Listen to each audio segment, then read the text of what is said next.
Sa ngalan ng Ama, ng Anak, ng Espiritu Santo. Ang pagpapala nating Panginoong Hesukristo, ang pag-ibig ng Diyos Ama, at ang pakikipagkaisa ng Espiritu Santo naway sa inyong lahat. At sumainyo rin. Mga kapatid, aminin natin ang ating mga kasalanan upang tayo maging marapat gumanap sa banal na pagdiriwang.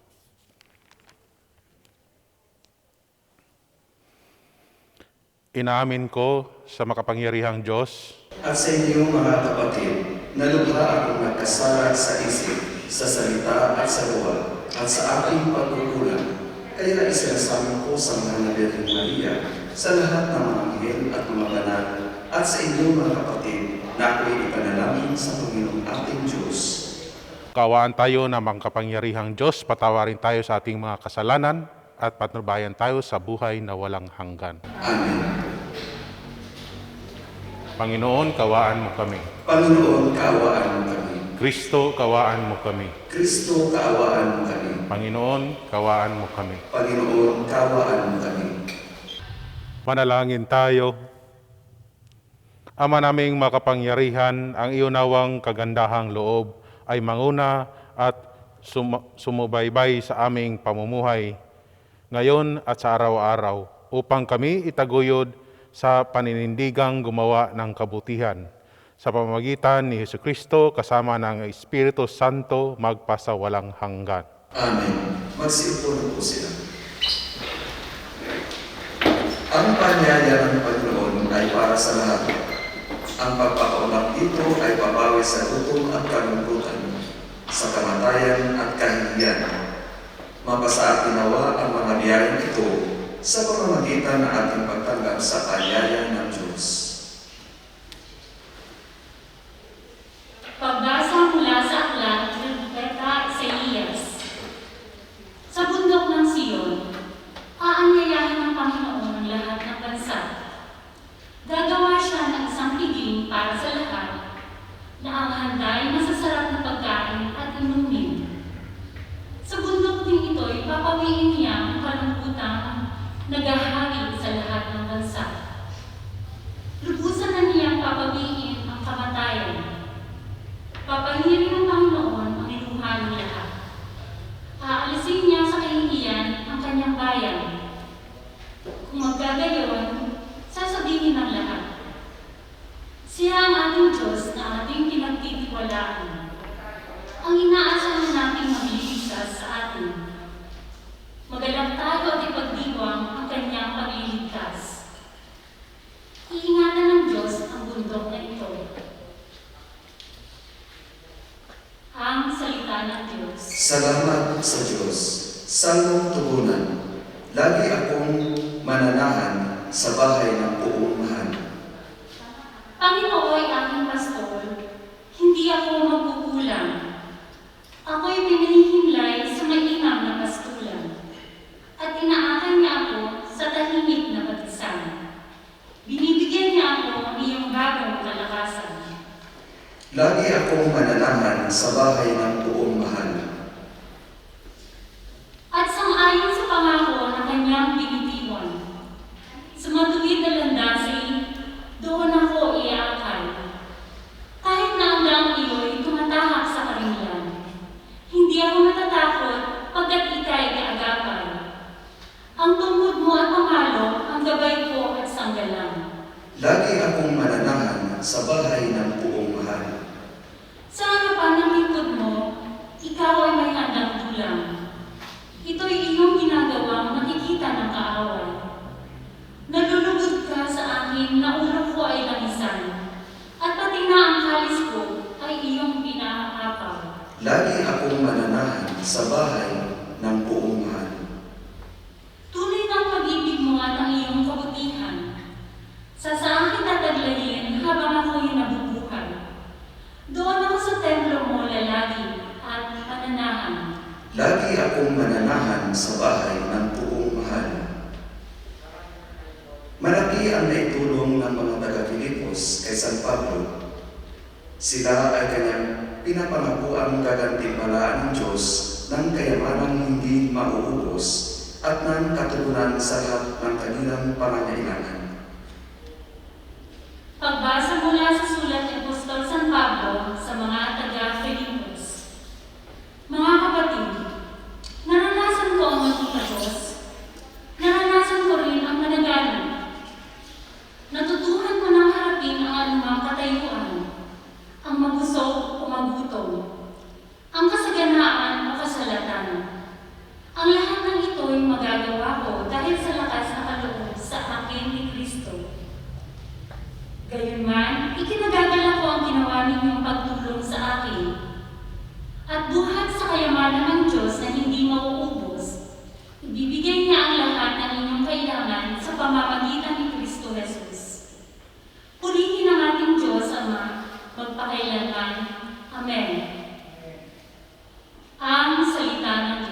Salamat sa Diyos. Magsitayo na po sila.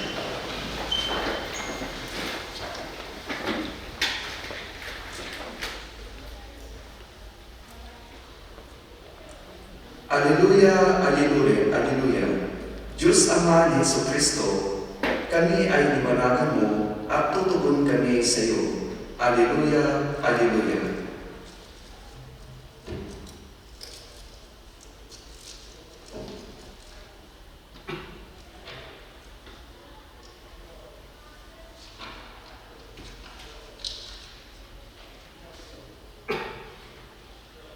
Sumainyo ang Panginoon. At sumainyo rin. Ang mabuting balita ng Panginoon ayon kay San Mateo. Papuri sa iyo, Panginoon. Noong panahong iyon, muling nagsalita si Jesus sa mga punong saserdote at matatanda ng bayan sa pamamagitan ng talinghaga. Sinabi niya, ang paghahari ng Diyos ay katulad nito. Naghandog ng isang piging ang isang hari sa kasal ng kanyang anak na lalaki. Sinugo niya ang kanyang mga alipin upang tawagin ang mga inanyayahan, ngunit ayaw nilang dumalo. Muli siyang nagsugo ng ibang mga alipin at kanyang pinagbilinan, sabihin ninyo sa mga inanyayahan, na naihanda ko na ang aking piging, napatay na ang aking mga baka at mga pinatabang guya, at handa na ang lahat ng bagay. Halina kayo sa piging. Ngunit hindi ito pinansin ng mga inanyayahan. Humayo sila sa kani-kanilang lakad, ang isa'y sa kanyang bukid at sa kanyang pangangalakal naman ang isa. Sinunggaban naman ng iba ang mga alipin, hinamak at pinatay. Galit na galit ang hari. Pinaparoon niya ang kanyang mga kawal, ipinapuksa ang mga mamamatay taong iyon, at ipinasunog ang kanilang lungsod. Sinabi niya sa kanyang mga alipin, nakahanda na ang piging, ngunit hindi karapat-dapat ang mga inanyayahan. Kaya't pumunta kayo sa mga lansangang matao, at inyong anyayahan sa kasalan ang lahat ng makita ninyo. Lumabas nga sa mga pangunahing lansangan ang mga alipin at isinama ang lahat ng natagpuan. Masama't mabuti, anupat napuno ng mga panauhin ang bulwagang pangkasalan. Pumasok ang hari upang tingnan ang mga panauhin at nakita niya roon ang isang taong hindi nakadamit pangkasalan. Kaibigan, bakit ka pumasok dito nang hindi nakadamit pangkasalan? Tanong niya. Hindi nakaimik ang tao, kaya't sinabi ng hari sa mga katulong, gapusin ninyo ang kanyang kamay at paa at itapon siya sa kadiliman sa labas. Do'y mananangis siya at magagalit ang kanyang ngipin, sapagkat marami ang tinatawag, ngunit kaunti ang nahihirang. Mga kapatid, ang mabuting balita ng Panginoon. Pinupuri ka namin, Panginoong Jesucristo. Pagsulong po sila. Magandang hapon mga kapatid. Sa linggong ito, sa ating selebrasyon, inibitahan tayo na magninilay sa imbitasyon ng ating Panginoon. Ito ang paanyaya niya sa lahat ng tao para sa kanyang piging sa isang kasalan, isang kainan. At sa scriptures, kung mayroong handaan, ay talagang yung pagkain ay talagang mga choice food, no? Talagang masasarap. Kaya ang Panginoon ay pinapakita niya na ang lahat na magaganda para sa kanyang inanyayahan. At tayo din sa ating panahon ay patuloy ang Panginoon sa pag-iimbita sa atin through sa ating simbahan. Ano ba ang response natin sa kanyang imbitasyon? Inibitahan tayo ng Panginoon upang ang ating pagkakaibigan ay magiging maigting. This is the affirmation of our friendship with Jesus. His invitation to be with Him. Nakikita na bigay lahat, no? Pinapakita na Panginoon na tayo, tinatawag niya upang makikita natin kung ano ang future natin sa kanyang kaharian. It speaks of abundance, marami, kasiyahan. Kaya, pinapakita sa atin kung ano ang buhay sa piling ng Panginoon. Kaya sa ating pagbasa, marami siyang inibintahan. Ngunit, hindi tumugon yung mga inibintahan niya dahil sa mga kanya-kanyang rason. Tayo rin kaya, ano ang response natin sa imbitasyon ng Panginoon? Inibitahan tayo niya through the church, through His friendship, na para mapaigting natin ang ating relasyon sa Kanya at makikita natin at ang Kanyang kagandahan, loob at ma-appreciate natin to at mapasalamatan. Dahil kung ano man tayo, ito yung nagpapakita Panginoon sa pagmamahal sa atin. Kung ano tayo, ito yung grasya, ito yung biyaya na ipinapakita ng Panginoon na dapat nating din kasama ang Panginoon na pasasalamatan. Dahil binigyan tayo. Binigyan tayo ng panahon ng Panginoon. Tayo kaya binibigyan rin ba natin ang panahon ang ating Panginoon kahit gaano man sa atin kabisi sa mga panahong ito. Dahil makikita natin nagagalit yung Panginoon sa mga taong hindi pumunta sa kanyang imbitasyon. Nagagalit, hindi mga masasamang tao ito, ngunit hindi nag-respond ang mga tao sa kanya tawag. Ang gusto ng Panginoon ay we have to respond so that our friendship with Him ay magiging malakas pa. At ito'y gustong ipapakita na Panginoon dahil mahal niya tayo at through sa grasya na binigay sa atin, patuloy itong binubuho sa atin.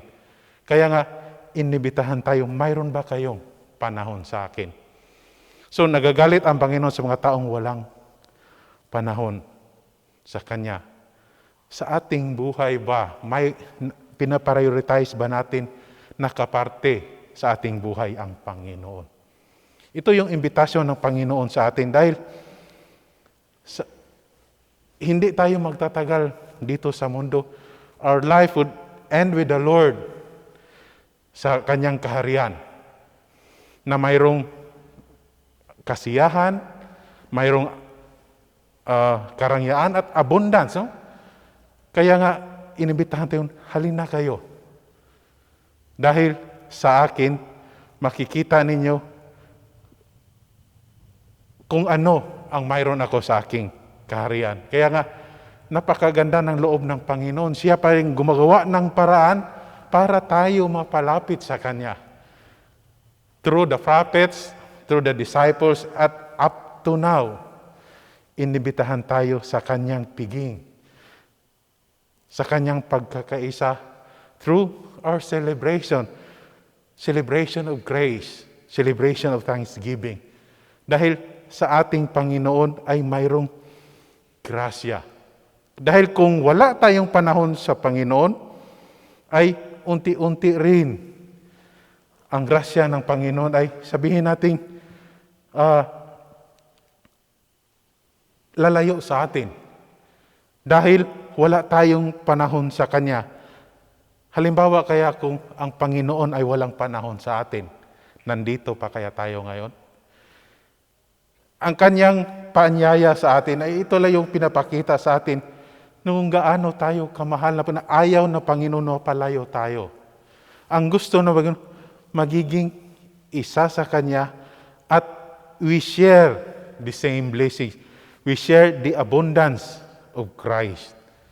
Kaya nga patuloy tayong binibiyayaan at patuloy tayong iniimbita sa Imbitasyon ng Panginoon to be with Him in our celebration as a celebration of thanksgiving for the graces that we receive in our life. At kung patuloy natin paigtingin ang pagkakaibigan ng Panginoon, ang grasya ng Panginoon ay lalong dumadami. Magbibigay pa ang Panginoon. Sa makikita natin sa ating selebrasyon na nagbibigay siya. Ang gusto lang na ng Panginoon ay we have to respond. Dahil sa pag-respond natin, magiging ang relasyon natin ng Panginoon ay mapaigting at matuto tayong makipagkapwa at magiging isang tayong mabuting Kristiyano. At we should always wear this clothes of being true Christian, na makikita natin sa pagiging kaibigan ng Panginoon.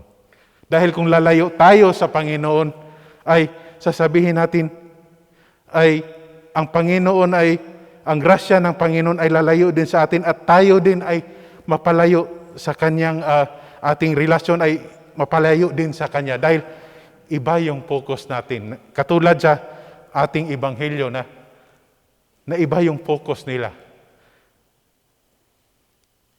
Hindi sila pumunta sa paanyaya ng Panginoon. At ipinapakita sa ating ebanghelyo, mga kapatid, na yung mga taong hindi tumugon ay hindi ito makasalanan. Ngunit mayroon na silang ibang priority sa kanilang buhay.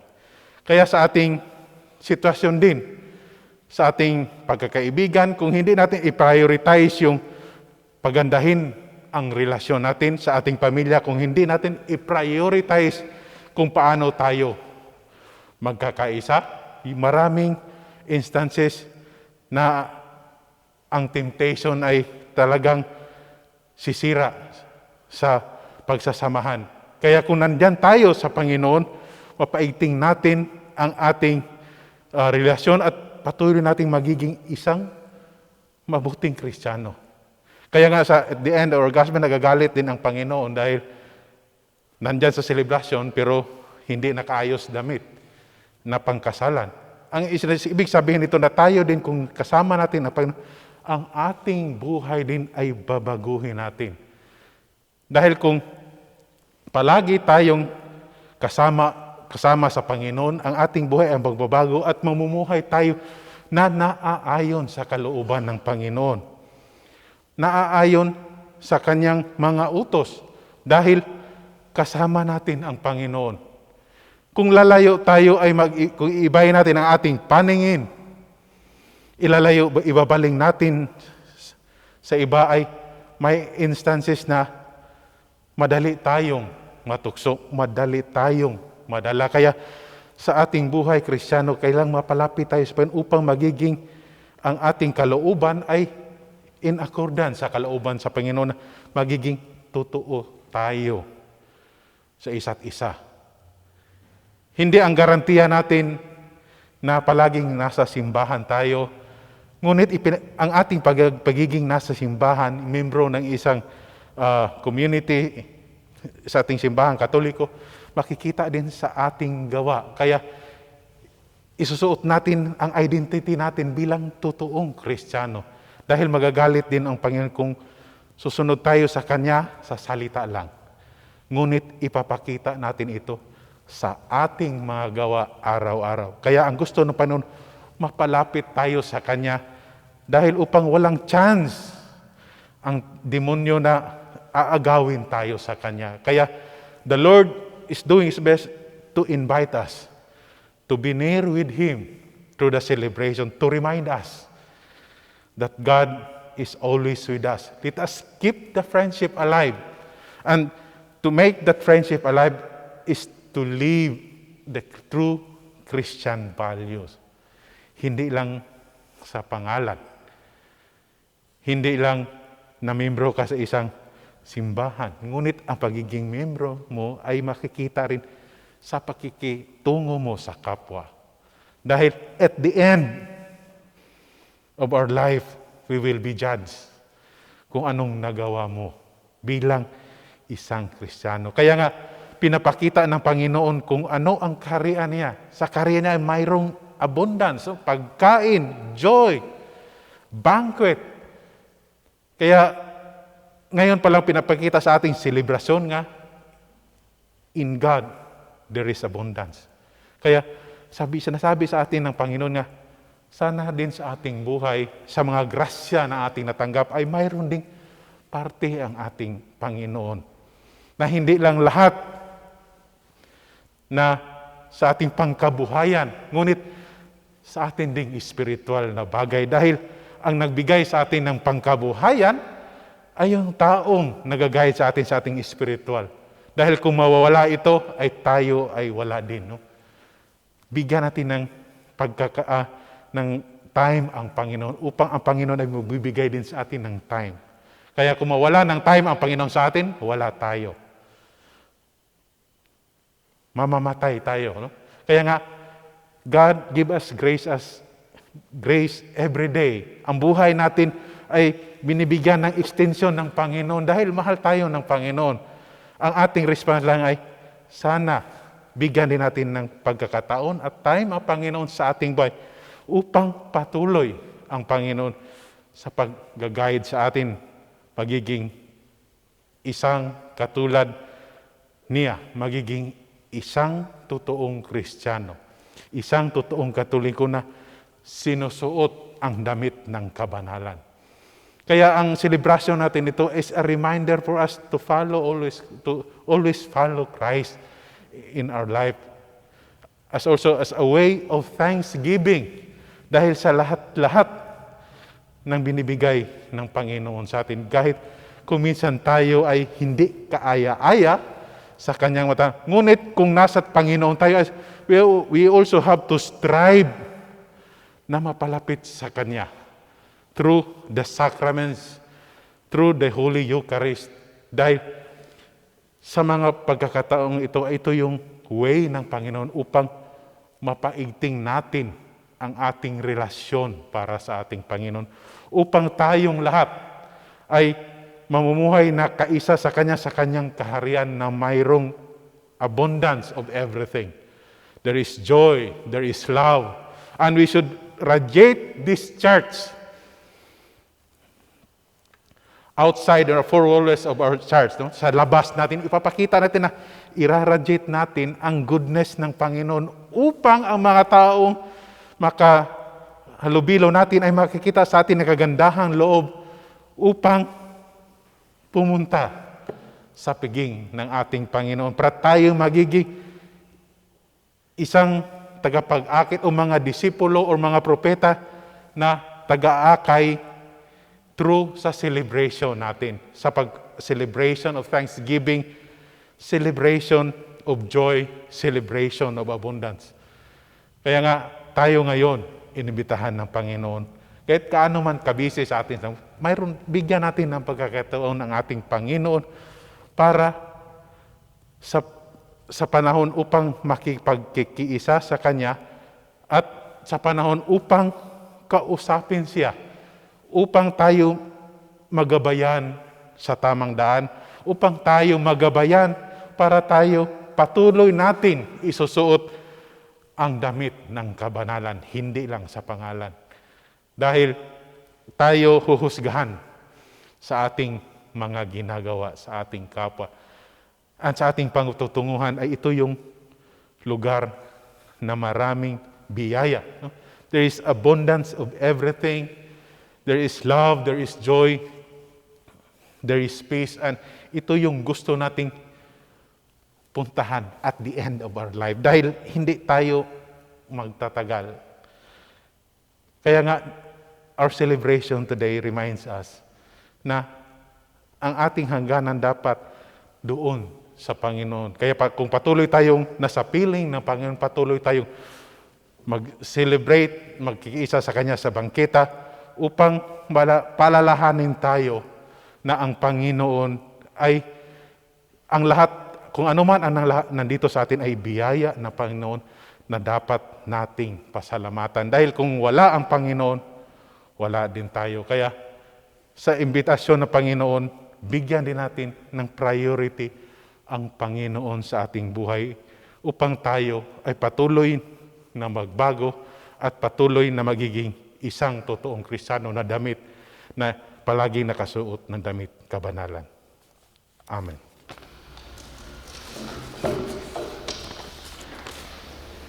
Magsitay naman po sila.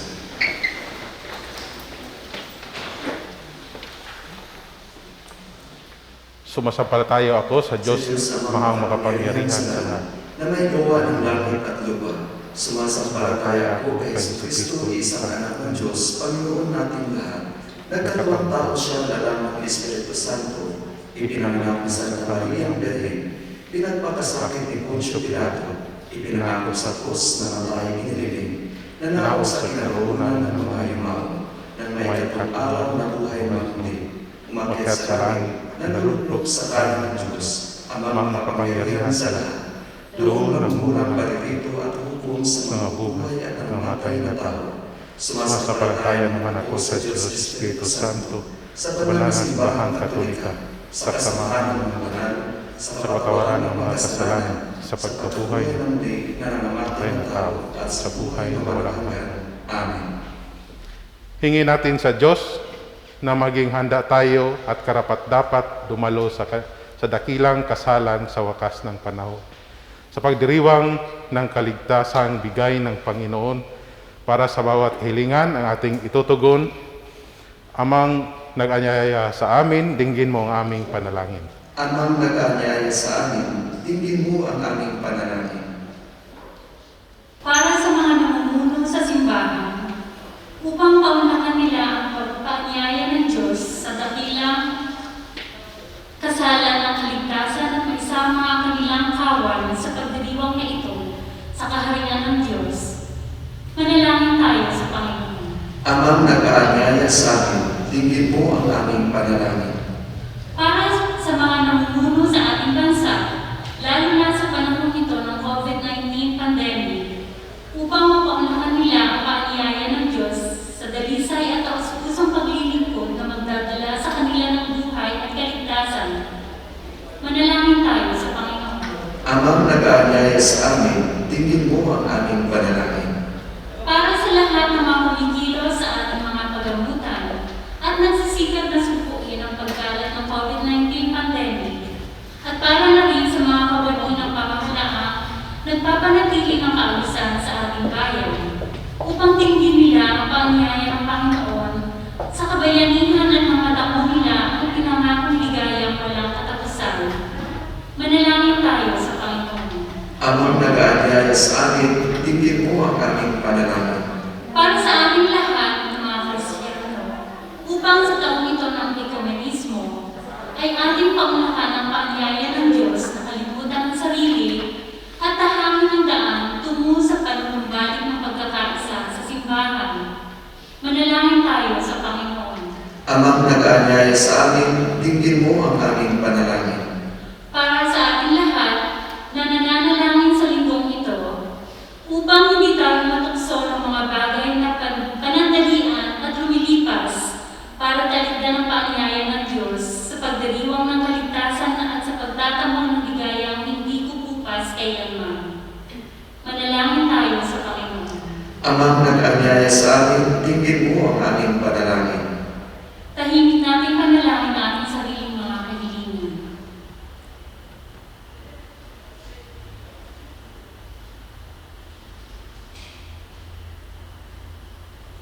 Manalangin tayo. Amang nag-aanyaya sa amin, dinggin mo ang aming panalangin. Ama naming maluwag na nag-anyaya sa kasalan ng iyong anak, isugo mo sa amin ang iyong Espiritong Banal upang makapaghanda kami ng lubos at magsikap na maging tunay na karapat-dapat para dumalo sa pagdiriwang ng aming kaligtasan sa bulwagan ng ligayang walang hanggan sa iyong kaharian sa pamagitan ng iyong anak na si Jesucristo aming Panginoon. Manalangin kayo mga kapatid upang paghahain natin ang kalugdan ng Diyos amang makapangyarihan. Tanggapin nawa ng Panginoon itong paghain sa iyong mga kamay sa kapulian niya at karangalan sa ating kapakinabangan at sa buong sambayanan niyang banal. Ama naming lumikha, tanggapin mo ang aming mga panalangin na sumasaliw sa aming paghahain upang sa ginaganap naming pagdiriwang kami makatawid sa kalwalatian sa pamamagitan ni Jesucristo kasama ng Espiritu Santo magpasawalang hanggan. Amen. Sumainyo ang Panginoon. At sumainyo rin. Itaas sa Diyos ang inyong puso at diwa. Itinaas na namin sa Panginoon. Pasalamatan natin ang Panginoong ating Diyos. Marapat na siya ay pasalamatan. Ama naming makapangyarihan, tunay ngang marapat na ikaw ay aming pasalamatan sa pamamagitan ni Jesucristo na aming Panginoon. Siya ay naging kapwa naming maaasahan upang may mangunang umako sa pananagutan dahil hangad mong magbago ang kinamihas ng pagkakanya-kanya ng sangkatauhan. Bunga ng pagtiis, siya ay nanaig at ang kamatayan ay kanyang nalupig. Kaya't isa ang aming daan para aming masapit ang iyong tapat at maaasahang pag-ibig. Kaya kaisa ng mga anghel nagsisiawit ng papuri sa iyo nang walang humpay sa kalangitan, kami nagbubunyi sa iyong kadakilaan.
Ama naming banal, ikaw ang bukal na tanang kabanalan, kaya sa pamagitan ng iyong Espiritu, gawin mong banal ang kaloob na ito, upang para sa aming maging katawan at tugo ng aming Panginoong Hesukristo.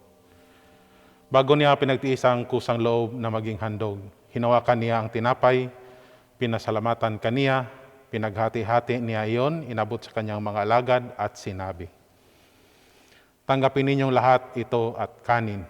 Ito ang aking katawan na ihahandog para sa inyo."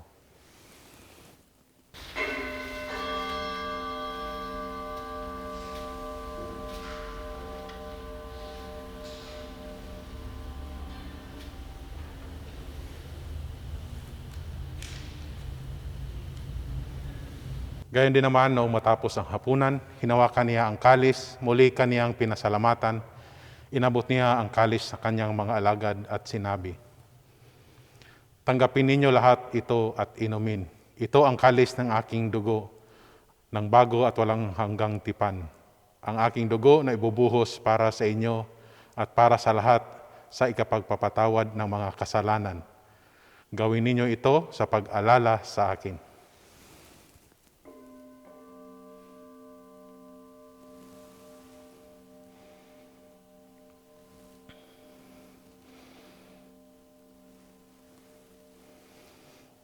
Ipagbunyi natin ang misteryo ng pananampalataya. Si Kristo'y namatay, si Kristo'y nabuhay, si Kristo'y babalik sa wakas ng panahon. Ama, ginagawa namin ngayon ang pag-alala sa pagkamatay at muling pagkabuhay na iyong anak. Kaya't inaalay namin sa iyo ang tinapay nagbibigay buhay at ang kalis na nagkakaloob ng kaligtasan. Kami nagpapasalamat dahil kami iyong minarapat na tumayo sa harap mo para maglingkod sa iyo. Isinasamo namin kaming magsalo-salo sa katawan at dugo ni Kristo ay mabuklod sa pagkakaisa sa pamagitan ng Espiritu Santo.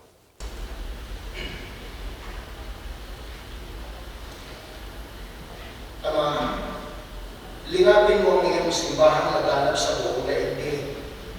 Kuskusin mo kami sa pag-ibig. Kay San Francisco na aming Papa, ni Andres na aming Obispo, at ang Tanang Kaparihan. Alalahanin mo rin ang mga kapatid namin na hilay. Sa katahimikan, gunitain natin ngayon ang ating mga kapatid, mga membro sa ating bawat pamilya na nauna na po sa atin.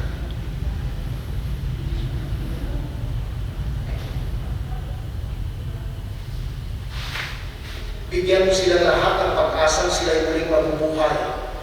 Gayon din ang lahat ng mga pumanan. Kaawaan mo sila at patuloyin sa iyong kaliwanagan.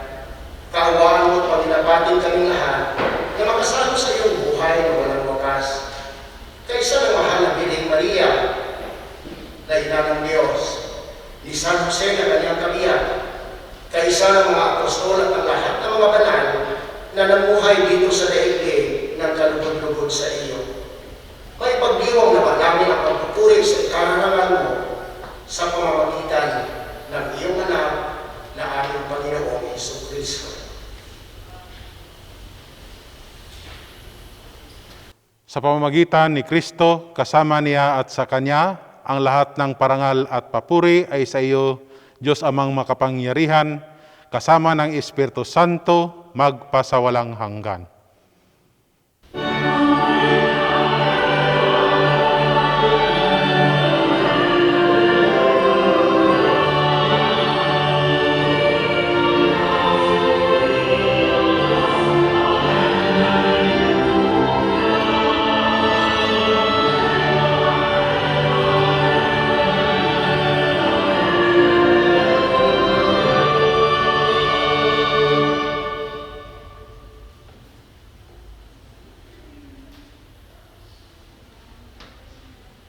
Sa tagubilin ng mga nakagaling na utos at turo ni Jesus na Panginoon nating Diyos, ipahayag natin ng lakas loob.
Hinihiling namin kami adya sa lahat ng masama, pagkalooban ng kapayapaan sa araw-araw, iligtas sa kasalanan at ilayo sa lahat ng kapahamakan.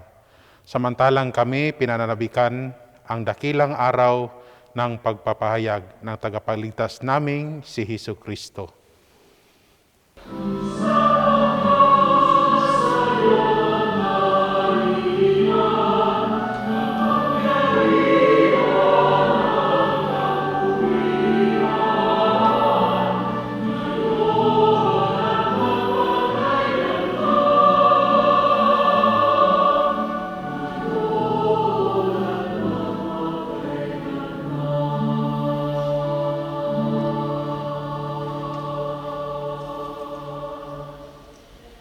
Panginoong Hesukristo, sinabi mo sa iyong mga apostol, kapayapaan ang iniwan ko sa inyo, ang aking kapayapaan ay binibigay ko sa inyo. Tunghayan mo ang aming pananampalataya at huwag ang aming pagkakasala. Pagkalooban mo kami ng kapayapaan at pagkakaisa ayon sa iyong kalooban, kasama ng Espiritu Santo magpasawalang hanggan. Amen. Ang kapayapaan ng Panginoon ay laging sumainyo. At sumainyo rin. Magbigayan kayo ng kapayapaan sa isa't isa. Peace be with you.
Ito ang kordero ng Diyos, ito ang nagalis ng kasalanan ng sanlibutan, mapalad ang mga inayahan sa kanyang piging. Panginoon, hindi ako karapat-dapat na magpatuloy sa iyo, ngunit sa isang salita mo lamang ay gagaling na ako.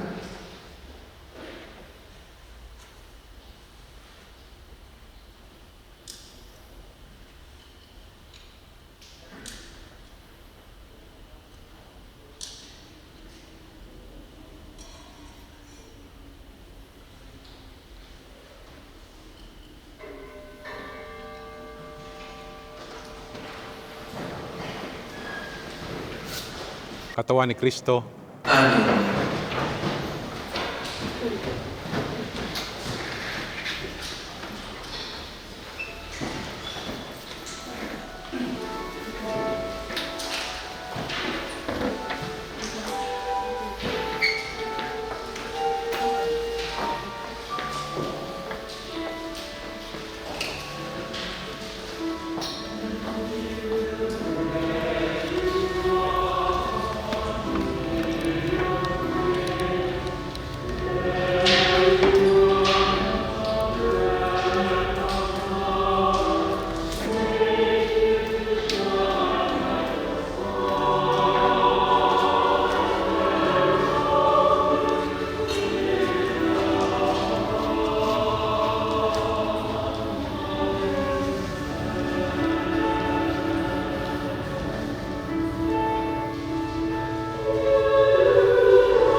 Magsitayan po sila.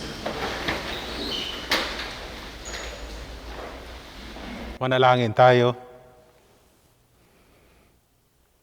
Ama naming mapagmahal, ngayon kami iyong pinapakinabang sa katawat dugong banal. Iniluluhog namin sa dakila mong kabutihan sa tanan na kami gawin mong kasalo sa iyong buhay. Sa pamamagitan ni Jesucristo kasama ng Espiritu Santo, magpasawalang hanggan. Orasyo Imperata on the threat from COVID-19. God our Father, we come to you in our need to ask your protection against the COVID-19 that has disturbed and even claimed lives. We pray that you guide the people tasked to find cures for this disease and to stem its transmission. Protect the medical experts that they may minister to the sick with competence and compassion. We pray for those afflicted. May they be restored to health soon. Protect those who care for them. Grant eternal rest to those who have died. Give us the grace in this trying time to work for the good of all and to help those in need. We implore you to stop the spread of this virus and to save us from our fears. Grant all this through our Lord Jesus Christ, your Son, who lives and reigns with you in the unity of the Holy Spirit, one God forever and ever. Amen. We fly to your protection, O Holy Mother of God. Do not despise our petition in our necessities, but deliver us always from all dangers, O glorious and blessed Virgin. Amen. Our Lady, health of the sick, Pray for us. Saint Raphael the Archangel, Pray for us. Saint Roque, Pray for us. Saint Lorenzo Ruiz, Pray for us. Saint Pedro Calungsod,